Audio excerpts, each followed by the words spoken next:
हाँ जी, आज हम एक्सरसाइज 5.4 करेंगे और इसका क्वेश्चन नंबर 1 ही है, ठीक है। और इसके कुछ पार्ट्स हैं आगे, तो हमने वो सॉल्व करने हैं। पहले हम क्वेश्चन देखते हैं कि वो हमें क्या क्या आ रहे हैं। Factorise each of the following cubic polynomial by factor theorem, ठीक है। जो 5.3 हमने की थी, अगर जिन्होंने नहीं की तो मैं ऊपर लिंक दे दूंगी, वहाँ से आप लोग इसको समझिएगा। और उम्मीद है कि जिन्होंने की होगी तो उनको समझ आ गई होगी फैक्टर थ्योरम की, ठीक है। और यहाँ पर हमारे पास फैक्टराइज है और क्यूबिक पॉलिनोमियल और फैक्टर थ्योरम, ठीक है। तो हमारे पास जो क्यूबिक पॉलिनोमियल है, इसमें क्या होगा कि जितने भी हमारे पास पॉलिनोमियल होंगे, जो भी आपके पास पॉलिनोमियल होगा उसकी जो पावर होगी वो 3 होगी। यहाँ पे जिस तरह फर्स्ट क्वेश्चन है एक्स की पावर क्यूब है, सेकंड देखें एक्स की पावर क्यूब है, फोर्थ जो है एक्स की पावर क्यूब है, और जो 8 क्वेश्चन है वो एक्स की पावर क्यूब है। मैं एक्सरसाइज 5.4 में से सिलेक्टिव क्वेश्चन कर रही हूँ, आप लोगों ने सारे करने हैं, प्रैक्टिस आप लोगों ने सारी करनी है, ठीक है। तो क्वेश्चन नंबर जो 1 है वो हमारे पास क्या है, x cube minus 2x square minus x plus 2। सबसे पहले फैक्टर थ्योरम होता है क्या है? फैक्टर थ्योरम ये होता है कि जब हम लोग इस पॉलिनोमियल को किसी भी चीज़ पे डिवाइड करेंगे, बेसिकली फैक्टर यही होता है कि हम उसको पुट करें किसी भी पॉलिनोमियल में या एक्सप्रेशन में, तो हमारे पास जो आंसर है वो 0 आ जाए, तो वो फैक्टर थ्योरम होता है। अब यहाँ पर ये हमारे पास गिवन पॉलिनोमियल है, इसको मैंने चेक करना है कि जिन जिन पर इसका आंसर 0 आएगा तो वो इसके फैक्टर होंगे और बाकी इसके फैक्टर नहीं होंगे, ठीक है। सबसे पहले यहाँ पर हमने इसको लेट कर लेना है, let p of x is equal to x cube minus 2x square minus x plus 2, ठीक है। अब हमने इसके देखने हैं कि p क्या है, यानी कांस्टेंट टर्म क्या है। जो कांस्टेंट टर्म होगी, कांस्टेंट टर्म उसको हम p से रिप्रेजेंट करेंगे और इसकी कांस्टेंट टर्म है प्लस 2। जबकि हमारे पास जो लीडिंग कोफिशिएंट होगा, लीडिंग कोफिशिएंट, ठीक है, लीडिंग कोफिशिएंट जो होता है उसमें क्या होता है कि आपके पास जो भी पॉलिनोमियल होता है इसमें जो हाईएस्ट डिग्री होती है, ठीक है, हाईएस्ट जो पावर होता है उसका जो कोफिशिएंट होता है उसको हम लोग लीडिंग कोफिशिएंट कहते हैं। अब यहाँ पर देखें कि सबसे बड़ा हमारे पास एक्स की पावर क्यूब है, तो इसके साथ कुछ भी नहीं है। जब किसी भी चीज़ के साथ कुछ ना हो तो उसके साथ 1 होता है, तो इसका जो लीडिंग कोफिशिएंट है वो 1 है। हाँ जी, अब हमने क्या करना है कि जो हमने p निकाला है और q निकाला है, ठीक है, ये हमारे पास है q, तो इसके हमने पॉसिबल फैक्टर निकालने हैं। Possible factor of p। अब p के पॉसिबल फैक्टर क्या हैं, यानी p पे जो प्लस 2 है इस पे कौन कौन सा टेबल जाएगा 2 पर, ठीक है। एक तो प्लस माइनस 1 जाएगा, दूसरा प्लस माइनस 2, यानी एक 1 का टेबल जाएगा और 2 का इस पे खुद जाएगा। इस तरह से पॉसिबल फैक्टर ऑफ q यानी लीडिंग कोफिशिएंट के हमने निकालने हैं, तो 1 पे सिर्फ 1 का जाएगा। अब हमने इन दोनों को डिवाइड कर देना है। प्लस माइनस 1 को जब 1 पे डिवाइड करेंगे तो प्लस माइनस 1 ही आएगा, और इसी तरह 2 को 1 पे डिवाइड करेंगे तो यही टर्म आएगी। अब इस तरीके से हमारे पास 4 पॉसिबल फैक्टर हैं। एक हमारे पास 1 है, एक माइनस 1 है, एक प्लस 2 है और एक माइनस 2। अब हमने इसको बारी बारी चेक करना है। इन पे जब हम लोग चेक करेंगे और जिस इस पे नंबर पे हमारे पास पॉलिनोमियल 0 हो जाएगा तो हम कहेंगे ये इस पॉलिनोमियल का फैक्टर है, अदरवाइज ये फैक्टर नहीं होगा, ठीक है।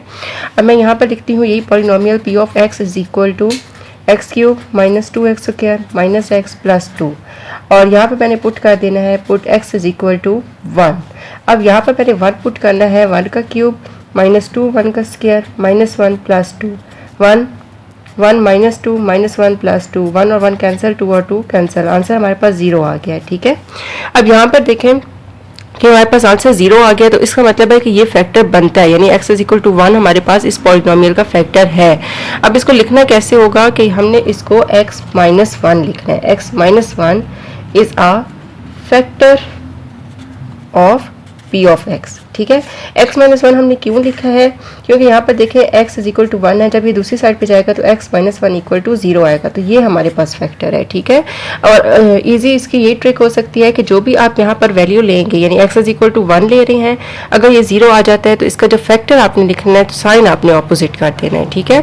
अब इसी तरीके से मैंने x is equal to minus 1 put करना है। हाँ जी, अब यहाँ पर मैंने माइनस 1 पुट करना है, तो यहाँ पर देखें p of minus 1 is equal to minus 1 की पावर माइनस 1 का क्यूब आ जाएगा माइनस 2 माइनस 1 का स्क्वायर माइनस माइनस 1 और प्लस 2। ऑड है तो ये हमारे पास माइनस 1 आ जाएगा, ये इवन है तो ये प्लस हो जाएगा, प्लस माइनस माइनस 2 प्लस 1 और प्लस 2, ये और ये कैंसिल और ये कैंसिल, इसका आंसर 0 आ गया, यानी p ऑफ माइनस 1 हमारे पास 0 आ गया है, ठीक है। जब ये हमारे पास 0 आ गया तो इसका मतलब है कि ये हमारे पास जो x माइनस 1 है ये पॉलिनोमियल है, ठीक है। तो हम लिखेंगे कि x plus 1 is a factor of polynomial, ठीक है, ये हमारे पास फैक्टर है पॉलिनोमियल का। अब हमने जो नेक्स्ट टर्म इसकी पुट करनी है, पुट हम करेंगे x इज इक्वल टू 2। अब p of 2 is equal to 2 का क्यूब। हाँ जी, तो हम इसका क्या लिखेंगे कि जो x माइनस 2 है is a factor of p of x। अब यहाँ पर देखें तो ये एक फैक्टर है, ये दूसरा फैक्टर है और यहाँ पर ये आ गया तीसरा फैक्टर। ठीक है, तो यहाँ तक जो क्यूबिक होंगे उनके 3 फैक्टर बनेंगे। अब हम मैं फोर्थ वाला इसलिए चेक कर रही हूँ कि वहाँ पे आपको क्लियर कर सकूँ कि वो फैक्टर बनता है या नहीं बनता। ठीक है, तो मैं पुट करती हूँ x is equal to -2, p of -2 is equal to -2 का क्यूब -2 का स्क्वायर -2 प्लस 2 -8 आ जाएगा, ये हो जाएगा -8 और ये हो जाएगा +2 और ये हो जाएगा +2 -16 प्लस 4। तो आंसर हमारे पास -12 आया जो कि 0 के इक्वल नहीं है। जब ये 0 के इक्वल नहीं आया तो इसका मतलब है कि जो x -2 है ये फैक्टर नहीं है। ठीक है, तो मैं लिखूंगी x + 2 is not factor of p of x। तो इस तरह से जो हमारे पास जो फैक्टर बनते हैं वो कौन कौन से बनते हैं वो मैं एक साथ लिख देती हूँ। ठीक है, यहाँ मैं पहले पॉलिनोमियल लिख लेती हूँ जो मेरे पास गिवन क्वेश्चन था। ठीक है, x² - x + 2। अब जितने हमारे पास फैक्टर बने हैं वो हमने यहाँ पुट करने हैं। तो ये हमारे पास x - 1, x + 1 और x - 2 ये हमारे पास फैक्टर बन गए हैं p ऑफ x के। जो हमारे पास गिवन पॉलिनोमियल था उसके ये मैंने फैक्टर बना दिए हैं। ठीक है, तो इस तरीके से आपने इनको सॉल्व करना है। बहुत ही ईजी क्वेश्चन है, सिर्फ और सिर्फ आपको इसका कॉन्सेप्ट होना चाहिए और इसकी आप प्रैक्टिस करें। प्रैक्टिस करेंगे तो ये बहुत ईजी क्वेश्चन है। इसका क्वेश्चन नंबर हमारे पास जो 2 है वो है x³ - x² - 22x और +40। सेम वही प्रोसेस है। सबसे पहले हम इसको भी लेट कर लेते हैं। ठीक है, x³ - x² - 22x और +40। अब मैंने इसमें क्या करना है कि उसी तरीके से जो p है वो निकालना है, यानी कांस्टेंट टर्म निकालनी है। ठीक है, p हमारे पास क्या है, ये बेसिकली कांस्टेंट टर्म है, कांस्टेंट टर्म। तो ये हमारे पास है +40 और जो q है ये हमारे पास है लीडिंग कोफिशिएंट। ठीक है, और यहाँ पे भी लीडिंग कोफिशिएंट हमारे पास क्या है, 1 है। ठीक है, अब मैंने पॉसिबल फैक्टर निकालने हैं, पॉसिबल फैक्टर ऑफ p। अब 40 पे जो टेबल जाता है वो मैंने यहाँ लिख लेने हैं। ठीक है, हाँ जी, इसके जो फैक्टर निकले हैं वो +-1, +-2, +-4, +-5, 8, 10, 20 और 40 हैं। ठीक है, अब इसी तरीके से मैंने q का देख लेना है कि 1 पे कौन कौन से जाता है, तो +-1 है। दोनों को हम लोग p और q को डिवाइड कर देते हैं। तो इनके जो फैक्टर आते हैं +-1, +-2, +-4, +-5, +-8, +-10, +-20 और +-40। अब ये आपके पास सारे पॉसिबल फैक्टर हैं, आपने बारी बारी इसको चेक करना है। ठीक है, मैं इनमें से सिर्फ 3 या 4 चेक करूंगी और बाकी आपने सारे चेक करने हैं। जो भी फैक्टर बनेंगे जिस पे रिमाइंडर 0 आएगा तो इसका फैक्टर होगा, अदरवाइज वो फैक्टर नहीं होगा। हाँ जी, अब मैं सबसे पहले क्या करती हूँ कि पुट कर देती हूँ x इज इक्वल टू 1। इस पर मैं पॉलिनोमियल में पुट करती हूँ p of 1 is equal to 1 का क्यूब -1 का स्क्वायर -22 1 और +40। 1 -1 -22 +40, ये और ये कैंसिल हो गया है। लेकिन यहाँ पे देखें कि ये आपस में 0 के इक्वल नहीं आ रहा।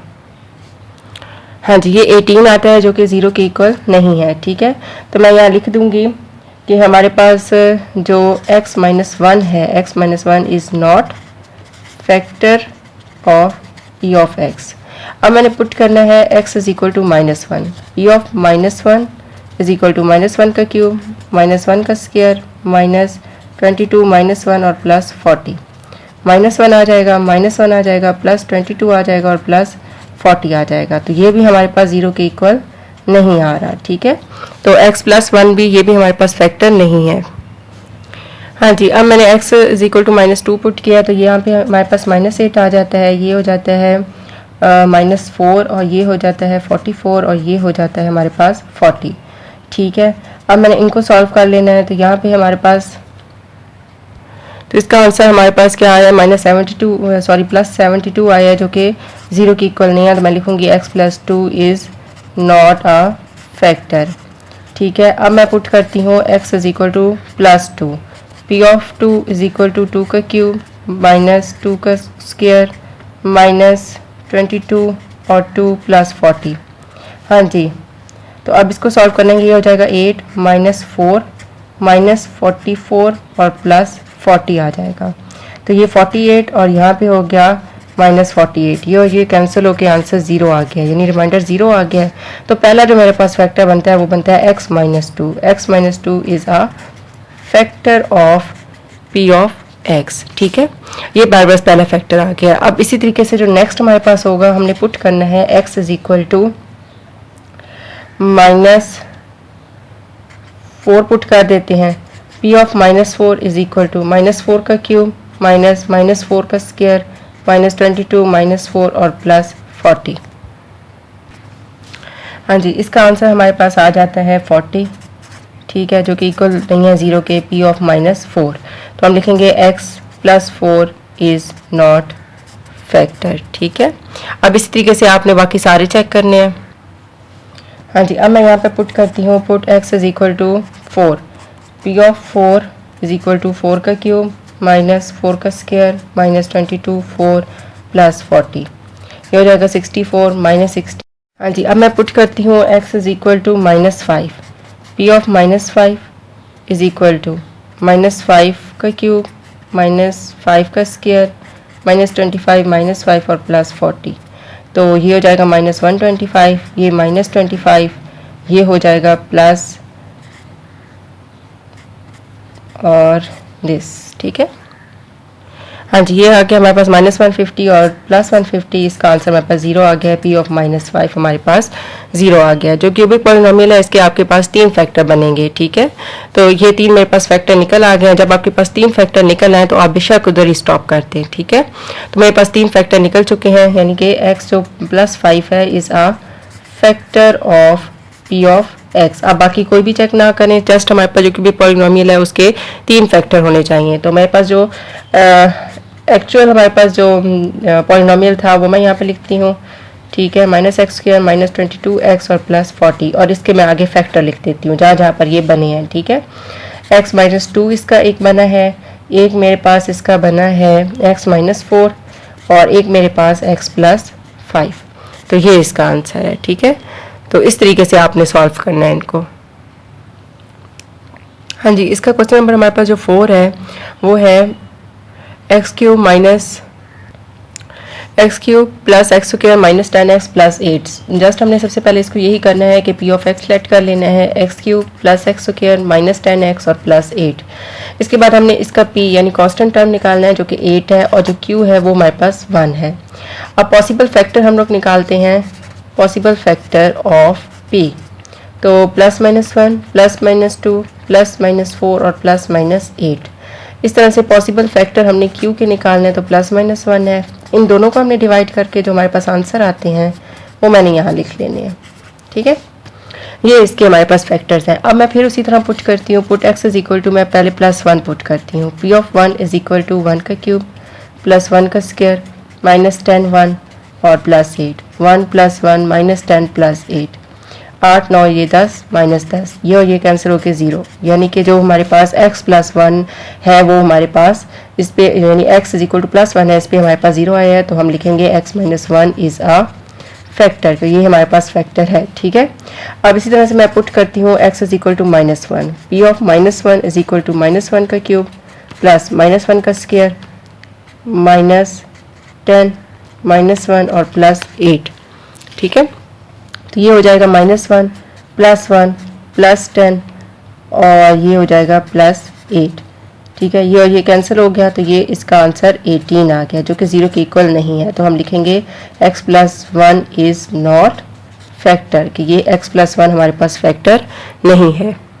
हाँ जी, अब मैं पुट करती हूँ x इज इक्वल टू -2, ठीक है। तो इसके मैं पुट कर देती हूँ, यानी p of -2 is equal to -2 का क्यूब प्लस -2 का स्क्वायर -10 -2 और +8, हो गया -8 +4 +20 और +8, ठीक है। तो यहाँ से हमारे पास देखें कि ये 8 और ये 8 तो कैंसिल हो जाएगा, ठीक है। हाँ जी, तो यहाँ पर 8 और 8 कैंसिल हो जाएगा और ये 24 आ गया, जो कि 0 के इक्वल नहीं है। तो मैं लिखूँगी x + 2 इज़ नॉट फैक्टर, ठीक है। अब मैं पुट करती हूँ x is equal to +2, p of 2 is equal to 2 का क्यूब प्लस +2 का स्क्वायर -10 और 2 और +8, हो जाएगा 8 +4 -20 और +8, ठीक है। तो ये हो जाएगा 8 8 16, ये 20 -20 और 20 ये कैंसिल हो गया। पी ऑफ 2 हमारे पास 0 के इक्वल आ गया। तो इसका मतलब है x - 2 इज़ आ फैक्टर। तो अभी तक मेरे पास एक ये फैक्टर निकला है और एक ये यानी x-1 निकला है एक फैक्टर, और एक फैक्टर x-2 निकला है। ठीक है, अब इसका जो हमने थर्ड निकालना है वो हम पुट कर लेते हैं। Put x is equal to -4, p of -4 is equal to -4 का क्यूब प्लस -4 का स्क्वायर आ जाएगा। ठीक है, और -10 -4 और प्लस 8, ये हो जाएगा -64 प्लस 16 प्लस 40 और प्लस 8। इनको अब हमने सॉल्व करना है। तो यहाँ पे हमारे पास क्या आ जाएगा, -64 प्लस 64, इसका आंसर हमारे पास 0 आ गया। तो हम लिखेंगे x+4 is a factor of p of x। अब इसके जितने भी हमारे पास p ऑफ x के फैक्टर बने हैं वो हमने सारे इकट्ठे लिख देने हैं। x हमारे पास -1 बना है, x-2 बना है और x+4, ये इसका आंसर है। ठीक है, हाँ जी, अब हम इसका लास्ट क्वेश्चन कर रहे हैं। ठीक है, इस एक्सरसाइज का लास्ट पार्ट है 2x³ plus x² minus 2x minus 1। ठीक है, अब मैंने यहाँ पे लेट इसको करना है। p ऑफ x हमारे पास आ जाता है 2x³ plus x² minus 2x minus 1। ठीक है, अब यहाँ पर मैंने p जो निकालना है वो -1 है, जबकि जो मेरे पास q है वो हमारे पास 2 है। अब पॉसिबल फैक्टर हमारे पास जो निकलते हैं p के, possible factor of p is equal to 1 है, तो यहाँ पर प्लस -1 आ जाएगा। और जो q है इसके हमारे पास निकलते हैं +-1 और +-2, तो p/q हमारे पास +-1 और +-1/2 आ जाएगा। ठीक है, तो अब मैंने पुट करना है x की वैल्यू को, पहले मैं 1 पुट करती हूँ। ठीक है, p of 1 is equal to 2, 1 का क्यूब प्लस 1 का स्क्वायर माइनस 2 1 और -1। ठीक है, तो ये हमारे पास आ जाएगा 2 + 1 -2 और -1, ये कैंसिल होकर आंसर 0, यानी कि जो p ऑफ 1 है वो हमारे पास 0 आ गया। तो हम लिखेंगे x-1 इज अ फैक्टर। ठीक है, अब मैं इसी तरह पुट करती हूँ x is equal to -1, p of -1 is equal to 2 -1 का क्यूब, हाँ जी, प्लस -1 का स्क्वायर -2 -1 और -1, -2 आ जाएगा, +1 +2 और -1, ये भी कैंसिल हो जाएंगे आपस में। ठीक है, आंसर 0 आ गया। तो x+1 इज अ फैक्टर, तो x+1 हमारे पास फैक्टर हो गया। हाँ जी, अब मैं पुट कर देती हूँ, put x is equal to -1/2, तो p of -1/2 is equal to 2 -1/2 का क्यूब प्लस -1/2 का स्क्वायर -2 -1/2 और -1, 2 इंटू -1/8, ये हो जाएगा +1/4 +1 और -1, ये कैंसिल हो जाएगा। तो ये -1/4 +1/4, इसका आंसर 0 आ गया। तो p ऑफ -1/2 जो है उसका आंसर 0 आता है। तो 0 आ गया तो इसका मतलब है ये इसका फैक्टर है। तो हम लिखेंगे कि x+1/2 इज अ फैक्टर। ठीक है, is a factor of p of x। या आप इस तरह भी लिख सकते हैं कि यहाँ पर देखें x, ये वाली चीज़ इधर चली जाएगी, तो ये हो जाएगा 2x + 1 इज इक्वल टू 0। तो इसकी जगह पे आप इस तरह भी लिख सकते हैं, और 2x + 1 इज अ फैक्टर। अब जितने भी इसके फैक्टर्स हैं वो मैं इकट्ठे लिख लेती हूँ। ये 3 हमारे पास फैक्टर आए हैं, x-1, x+1 और 2x + 1, तो ये इसका आंसर है। ठीक है, उम्मीद करती हूँ कि यहाँ तक आपको अच्छे से समझ आ गया होगा, और इनकी प्रैक्टिस ज़रूर कीजिएगा। ठीक है, और जितने भी क्वेश्चन हैं इनकी लाजमी प्रैक्टिस कीजिएगा, और मुझे बताइएगा कि आपको से हुए हैं या नहीं हुए। ठीक है, और जाने से पहले मेरे चैनल को लाइक, सब्सक्राइब और अपने फ्रेंड्स के साथ शेयर करना ना भूलिएगा।